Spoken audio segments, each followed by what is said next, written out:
Welcome everybody. This week we're going to be celebrating the holiday of Sukkot. It starts on Wednesday evening and it ends next week because it's a 7-day holiday, 8 days in the diaspora. So for us in the United States or anywhere outside the land of Israel, it's actually an 8-day holiday. We add 1 day for those in the diaspora. But if you're living in the land of Israel, then it's only 7 days. So this week, Wednesday evening, it begins, and it's a Yom Tov. That means it's going to be Chag for the first 2 days, meaning Wednesday evening until Friday evening. So we're detaching from technology. There are certain restrictions and prohibitions on these first 2 days.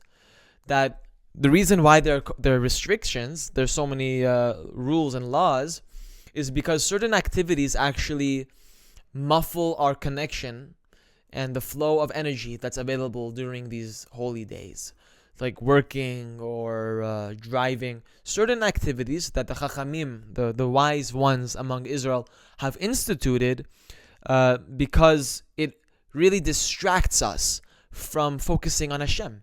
During these 2 days, really it's throughout all of Sukkot, and it should really be throughout the entire year, not just on the holidays, but all the more so on the holy days of Shabbat, Sukkot, Rosh Hashanah, just as examples.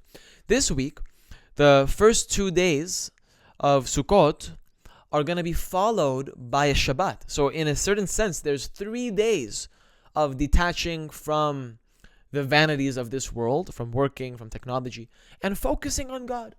3 days straight. It's actually a blessing. Now, what is a Sukkah?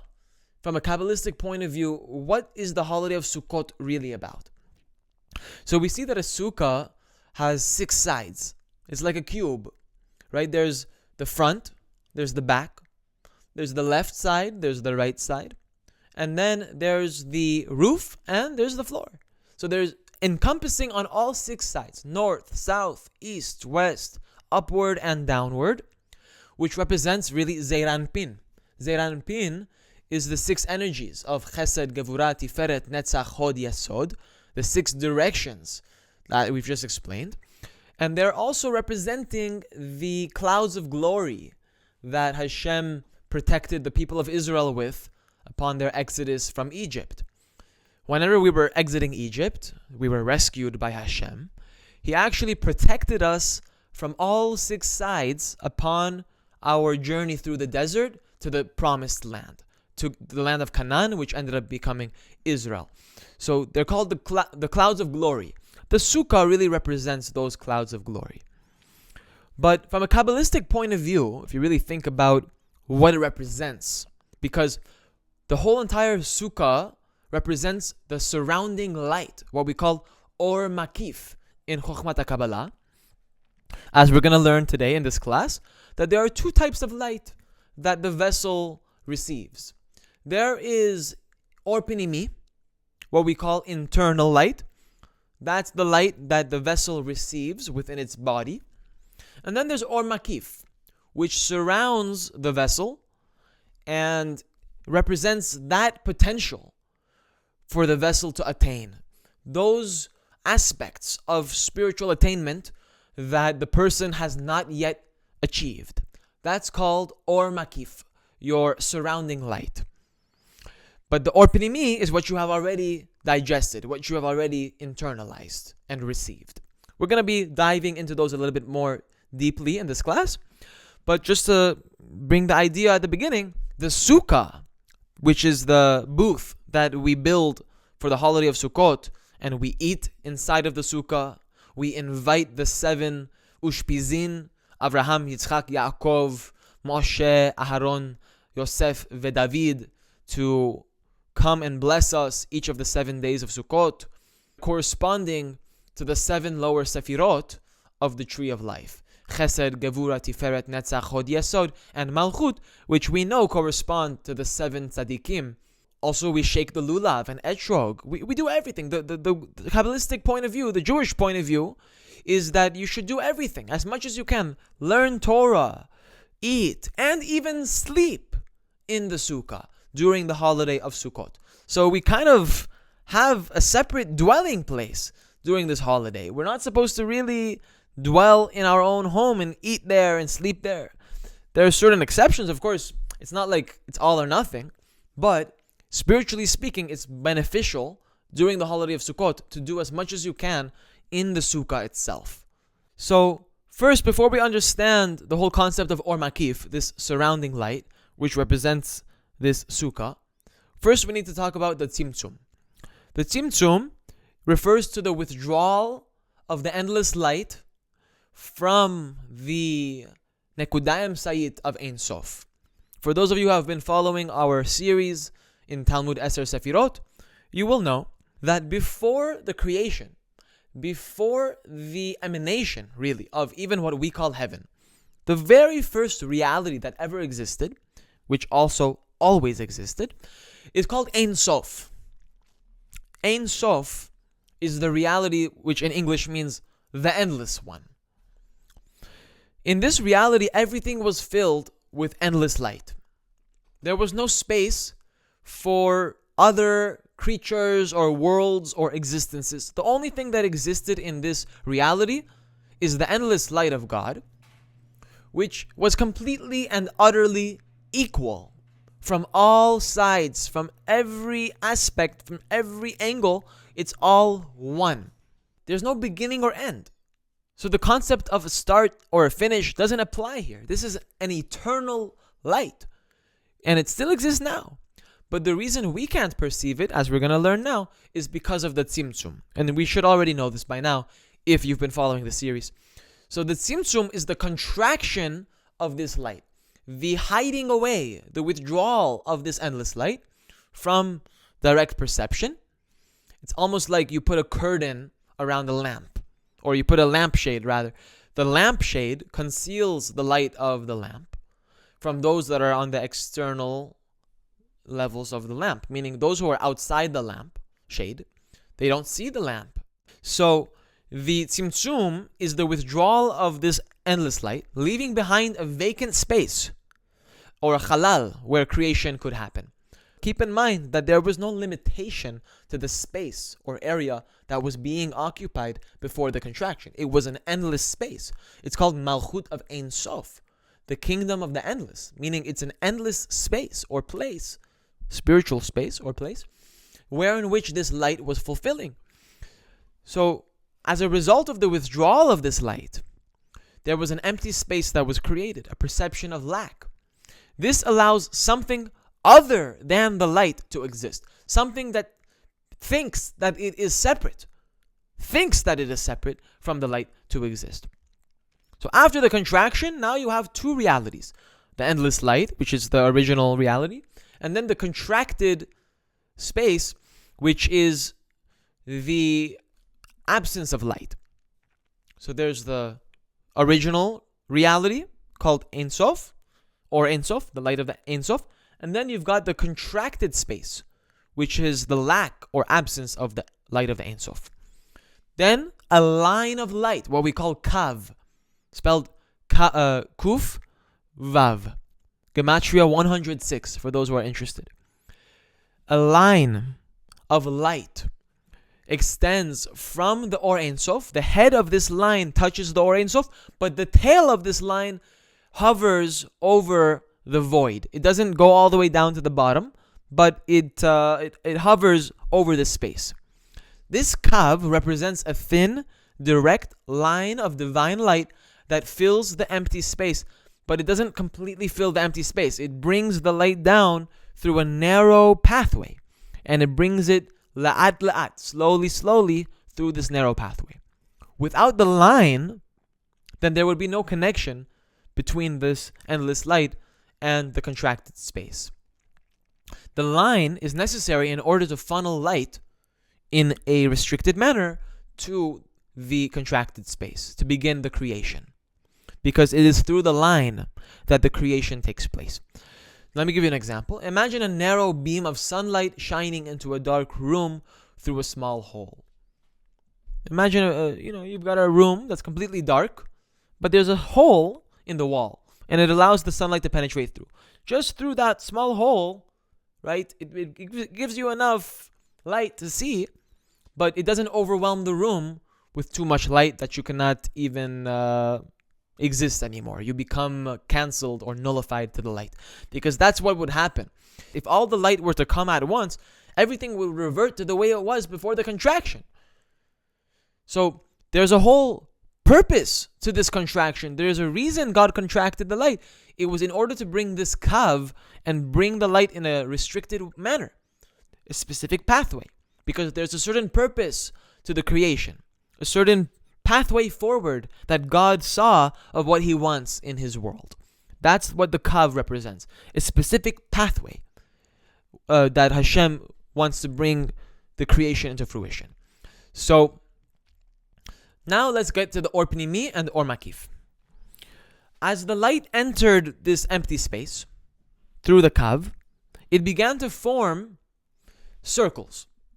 We haven't learned this yet, but we're going to begin to slowly bring these concepts up. In Hebrew, we call them igulim. Igulim. Igulim means circles. There are certain levels or dimensions that emerge as a consequence of the line. Meaning this kav, the more it extends downward, each time it extends downward, it creates a new circle of reality, of consciousness. You got to imagine it like there are spheres of consciousness.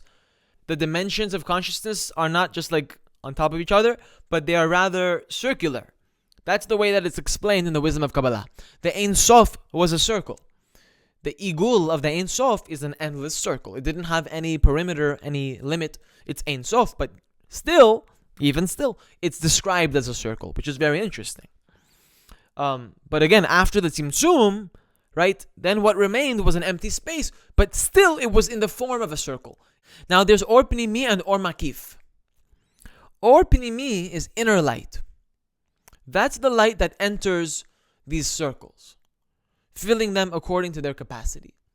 That's the consciousness from the Ein Sof that extends down into these dimensions, these created realms. Let me give you an analogy. When a person is hungry, they eat. That food that they are able to consume enters them, and they internalize the food, and it becomes part of them. That's called or Pnimi, internal light or inner light. But you prepared much more food than what you were capable to eat. Your hunger was only a certain amount of hunger. But what's available is much more. Meaning, this is an analogy for your connection with Hashem. I have a certain desire to connect to God, but it's limited. But let's say I'm able to receive, I'm able to fulfill this desire. It's called or Pnimi. But even still, there's so much more. No matter how much I have attained, no matter how much I have internalized, there is still so much more outside that I have to bring in.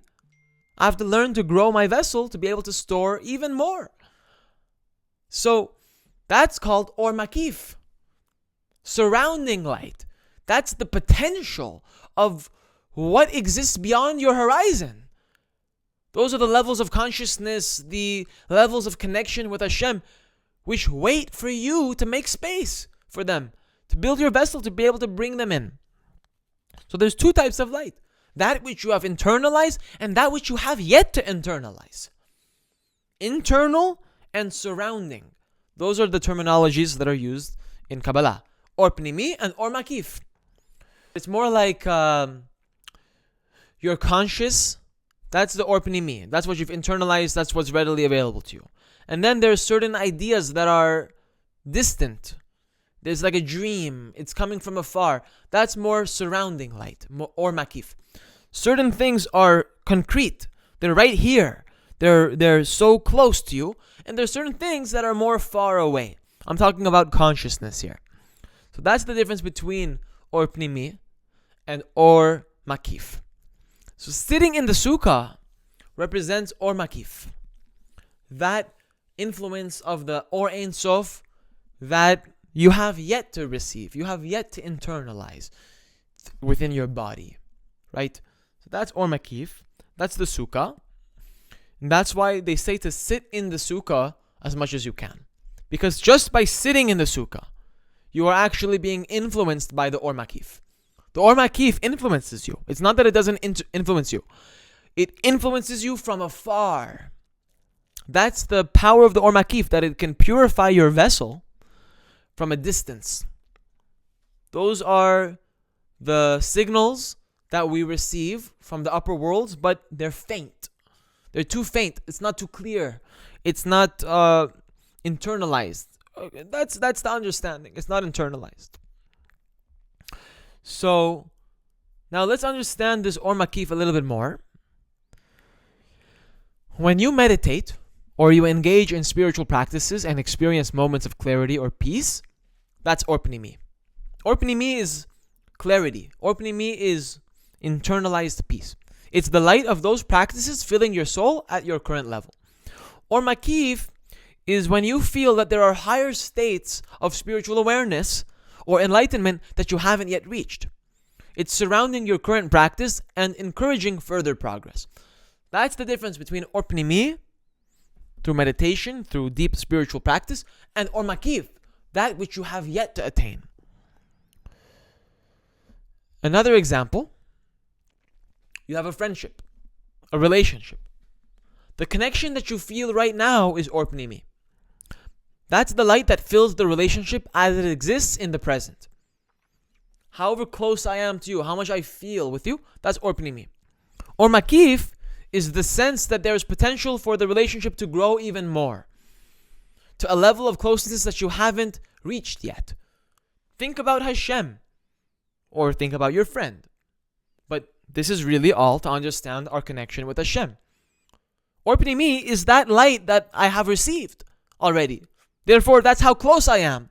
Because you can only be as close to God as you are similar to God. Similarity brings closeness. So the more light of Hashem that you're able to reveal within you, therefore you're closer to Hashem. By emulating His attributes. What does it mean to be similar to God? That means to emulate His attributes. Mercy, kindness, love, patience, slow to anger, forgiver of sin, forgiver of... Right? You have to have these attributes. But it's something that you have to attain over time. You cannot get it overnight. And we sometimes judge ourselves for being not the proper character traits. I judge myself every time I have anger. But I also have to remember, it's a work in progress. But don't think of it as a side job. It's not a side job. That is the tikkun. The question of, why are we here? What's the tikkun process? The tikkun, the rectification that we're here to make, is in the heart. It's not in the mind. People are here, they like to trip on their mind, learning Torah, trip on the mind. Sometimes I like to do that. I get lost in that train of thought. But no, the real action, the real service of God is in the heart. Because the heart is in control of the body. The heart controls all your limbs and organs. And that's the body, the physical body is how you do the mitzvahs. So if your heart isn't purified, then your actions aren't purified. And most likely, you're doing it for the wrong reasons. When you perform a mitzvah and you feel spiritually uplifted, that's Or Pnimi. You have absorbed the light and holiness of the action, bringing it into your life. That's the internal light. But Or Makif is, you do the mitzvot, but even though you do it, you feel that they are beyond your spiritual grasp. You sense that there's deeper meaning or purpose behind the mitzvah that you don't fully understand yet. That is Or Makif. Those deeper insights, those deeper meanings and purposes that are behind the mitzvah that you don't fully understand yet are surrounding you. They are enveloping you. They're not in you, you haven't received them, but they are hovering around you and waiting for you to receive them. Teaching and leadership. When a teacher imparts knowledge that students understand and apply, that's Or Pnimi. But the teacher might have greater wisdom or insights that the student isn't ready to comprehend. That's Or Makif. Those are the insights that the teacher has that you don't have the capacity to understand. Or Pnimi is when you're working on a character trait like patience or humility. As we said, you have to emulate Hashem. And you see improvement. You see actual improvement. That's or Pnimi. What's or Makif? When you see that there's so much more that I have to grow character-wise, personality-wise, right, to emulate Hashem. That surrounds you. It shows you your potential of what you could be. So these are some concepts that we're going to begin to understand more deeply and speak of them more often on this channel, especially in our Talmud Eser Sefirot series. And obviously, there's a lot more to understand. There's a lot of or Makif out there that hopefully we're purifying our vessel, not just trying to jam it in, but doing the work that's necessary in order to eventually be able to attain these deeper insights. Sometimes we see people that they want a shortcut. Especially when you come to Kabbalah, people get so wrapped up in this profound understanding that they want to just skip to the good part. It's not going to work. You have to go through the process. You have to have patience. And that's something I'm still learning as well. So thank you so much for watching, and I will see you in the next class. Hey everybody, thanks for watching that video. I hope you enjoyed it, and if you did, don't be afraid to share this video with your loved ones, as we know that we are trying to reach as many souls as we possibly can with the wisdom of the Torah, specifically its inner dimensions called Kabbalah, which is the mystical secrets that are contained within God's holy Torah. And I invite you to join me on this effort to spreading this wisdom to the four corners of the world so we can prepare for what we've all been waiting for.